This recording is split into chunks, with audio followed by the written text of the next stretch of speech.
The second part of The Sleeping Beauty.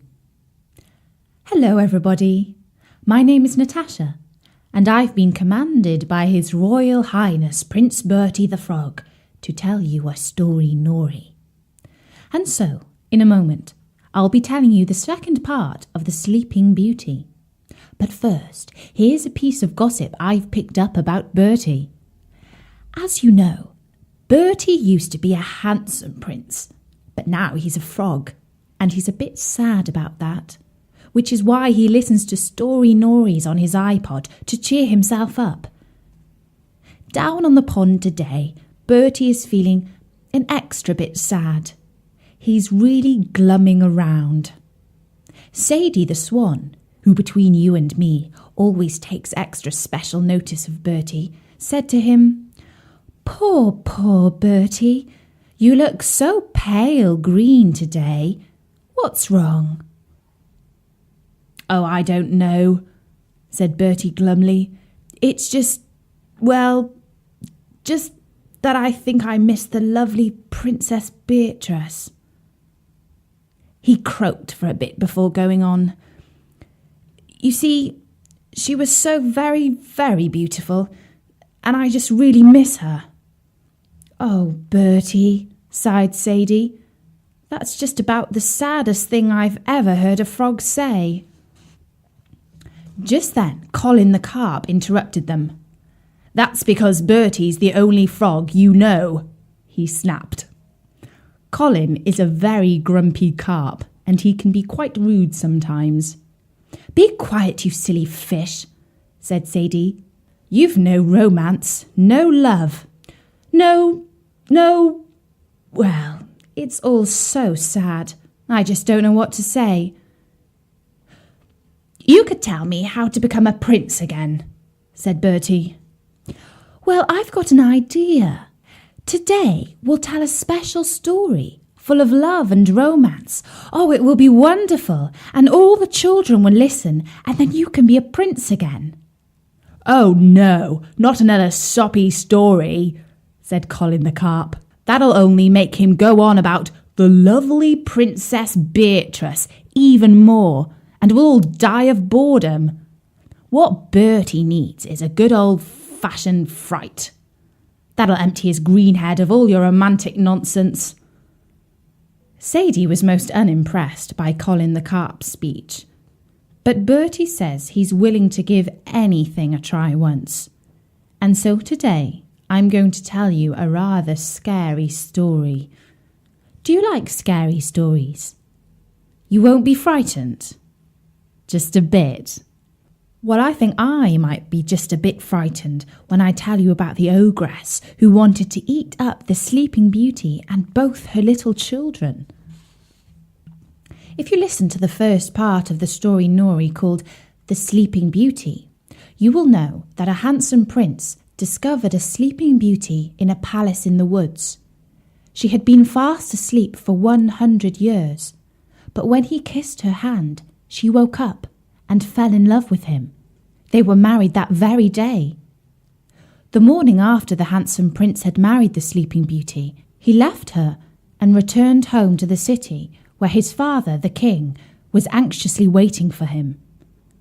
When he reached home, the prince said that he had lost his way in the forest as he was hunting, and that he had slept in the cottage of a farmer who gave him cheese and brown bread. He did not say a word about the Sleeping Beauty, let alone how he had married her. The king, his father, who was a good man, believed him, but his mother could not be persuaded it was true.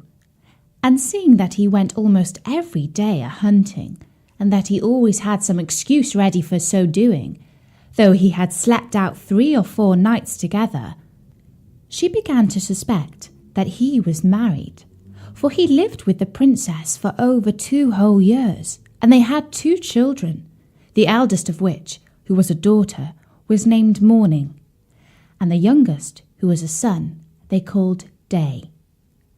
The queen spoke several times to her son, to ask him how he passed the time, but he never dared to trust her with his secret. He feared her, though he loved her, for she was of the race of the ogres, and the king would never have married her had it not been for her money. It was even whispered about the court that she had ogreish inclinations, and that whenever she saw little children passing by, she had all the difficulty in the world to stop herself pouncing on them and gobbling them up for a snack. And so the prince would never tell her one word about his beautiful wife and 2 little children, but instead kept them a secret.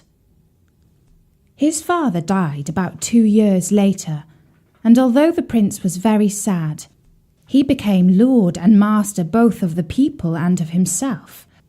A month later, he announced his marriage to the cheering crowds, and he led his beloved wife, the former Sleeping Beauty, in a great procession to the palace. They made a magnificent entry into the capital city, she riding between her 2 children, for now he was king, and she was queen of all the land. Soon after, the king went to make war with the Emperor Contalabute, his neighbour.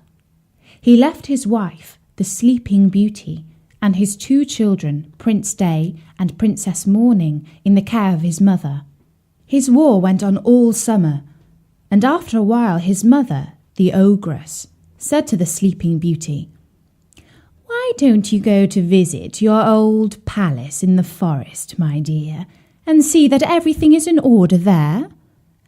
And I will look after little Princess Morning and little Prince Day." And so the Sleeping Beauty went to visit her old palace in the forest to see that everything was in order there, and she left little Princess Morning and little Prince Day in the care of the king's mother, for she did not know that she was an ogress who craved to eat little children for dinner. As soon as the Sleeping Beauty was gone, the queen went into the palace kitchen. She said, "I have an idea to eat little Morning for my dinner tomorrow." "Ah, madam!" cried the chief cook of the kitchen. "I will have it so," replied the queen. And this she spoke in the tone of an ogress who had a strong desire to eat fresh meat. "And I will eat her with a cranberry sauce." The poor man, knowing very well that he must not play tricks with ogresses, took his great knife and went up into little Morning's chamber. She was then 4 years old, and came up to him jumping and laughing to take him about the neck, and asked him for some sugar candy, upon which he began to weep. The great knife fell out of his hand, and he went back into the yard and killed a little lamb, and dressed it with such a good sauce that his mistress assured him that she had never eaten anything so good in her life. But in truth, he had saved little Morning, and carried her to his wife, to hide her in a hut he had at the bottom of the courtyard. About 8 days afterward, the wicked queen said to the chief cook of the kitchen, "I will eat little Day for my supper." He answered not a word, being resolved to cheat her as he had done before. He went out to find little Day, and saw him with a little sword in his hand, with which he was fencing with a great monkey, the child being then only of 3 years of age. He took him up in his arms and carried him to his wife, that she might hide him in her bedroom along with his sister, and in the place of little Day, he cooked up a young goat, very tender, which the ogress found to be wonderfully good. And so far all was well. But one evening this wicked queen said to her chief cook of the kitchen, "I will eat the Sleeping Beauty, and you will cook her with the same sauce I had with her children." It was now that the poor clerk of the kitchen despaired of being able to deceive her. The young queen was turned of 20, not reckoning the 100 years she had been asleep, and how to find a beast of the size and shape and firmness puzzled him.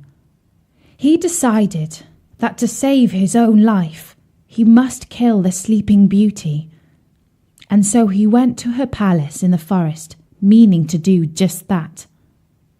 He put himself into as foul a mood as he could possibly manage, and came into the Sleeping Beauty's room in the palace with his dagger in his hand. When he saw her beautiful face, he could not bring himself to kill her, but told her, with a great deal of respect, the orders he had received from the Queen Mother. "Do it, do it," said she, stretching out her neck. "Execute your orders, and then I shall go and see my children, my poor children, whom I so much and so tenderly loved." For after hearing of the Queen's orders, she thought that they must be dead. "No, no, madam," cried the poor chief cook of the kitchen, all in tears. "You shall not die, and yet you shall see your children again. But then you must go home with me to my hut, where I have hidden them, and I shall deceive the Queen once more by giving her, in your place, a young deer for her dinner." And so he led her to his hut, where, leaving her to embrace her children and cry along with them, he went and dressed a young deer, which the Queen had for her supper, and devoured it with the same appetite as if it had been the Sleeping Beauty. She was so delighted with her cruelty, and she had invented a story to tell the king on his return, how the mad wolves had eaten up his wife and her 2 children. One evening, when she was rambling round about the courts and yards of the palace to see if she could smell any fresh meat, she heard, in a ground room, little Prince Day crying, for his mamma was sending him to bed without supper because he had been naughty. And she heard at the same time little Morning begging pardon for her brother. The ogress knew the voice of the Sleeping Beauty and her children, and being quite mad that she had been tricked, she commanded next morning by break of day, with a most horrible voice which made everybody tremble, that they should bring into the middle of the great court a large tub, which she ordered to be filled with toads, vipers, snakes, and all sorts of serpents, in order to have thrown into it the Sleeping Beauty and her children, the chief cook of the kitchen, his wife and maid, and all whom she had given orders should be brought there with their hands tied behind them. They were brought out, and the executioners were just going to throw them into the tub when the king, who was not so soon expected, entered the court on horseback, for he came post, and asked with the utmost astonishment what was the meaning of this horrible spectacle. No one dared tell him, but the ogress, all in a fury to see what had happened, threw herself head first into the tub, and was instantly gobbled up by the ugly creatures she had ordered to be thrown into it for the others. The king was very sorry, for the ogress had been his own mother, but he soon comforted himself with his beautiful wife and his pretty children, and they lived happily ever after. The end. That was indeed a rather scary story, although it had a happy ending. Do you think Bertie has forgotten all about the beautiful Princess Beatrice? To make certain, go and visit him on his lovely green and purple website at storynori.com, and be sure to cheer him up with a few jokes. If enough children keep listening to his stories, one day he will turn back into a prince. So keep listening and tell all your friends to tune in to storynori.com. I'll be telling you another Story Nori soon, but for now, from me, Natasha, bye-bye.